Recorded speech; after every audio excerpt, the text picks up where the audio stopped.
মসুরের ডালের রেসিপি নিয়ে চলে আসলাম। হ্যালো এভরিওয়ান, আসসালামু আলাইকুম। তো সবার ঈদ কেমন কাটলো কমেন্ট করে জানাও। আমার ঈদ তো অনেক ভালো কেটেছে আলহামদুলিল্লাহ।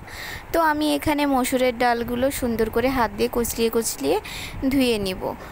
তারপর আমি এখানে পেঁয়াজ কুচি নিয়েছি, তেজপাতা নিয়েছি, তেল দিয়ে এগুলোকে আমি ভেজে নিব। এর মধ্যে আমি সাদা এলাচ, তারপর দারচিনি, কালো ফল দিয়ে দিব। দিয়ে আমি আদা রসুন বাটা, জিরা বাটা দিয়েছি। দিয়ে সুন্দর করে এটাকে আমি লাড়কি দিয়ে নেড়ে নেব, যাতে লেগে যেন না যায়। সেজন্য আমি এখানে অল্প করে পানি দিলাম। দিয়ে এখানে লবণ, হলুদের গুঁড়ো আমি দিলাম। তো পরিমাণ মতো হলুদের গুঁড়ো দিও।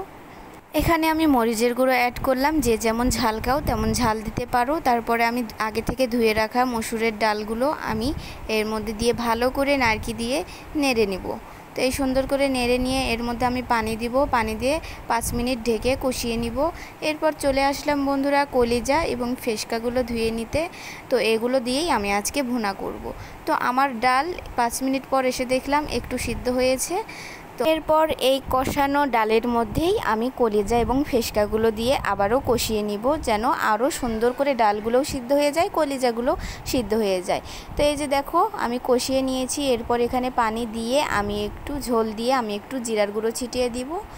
এরপরে যে পরিবেশন করতে চলে আসলাম, দেখো আমার গরম গরম মসুরের ডাল দিয়ে কলিজা ভুনা। মাশাআল্লাহ, অনেক সুন্দর হয়েছে দেখতে এবং খাইতেও অনেক মজা হয়েছে। তোমরা এটাকে রুটির সাথেও খাইতে পারো। তো আমার কাছে তো অনেক মজা লাগছে বন্ধুরা।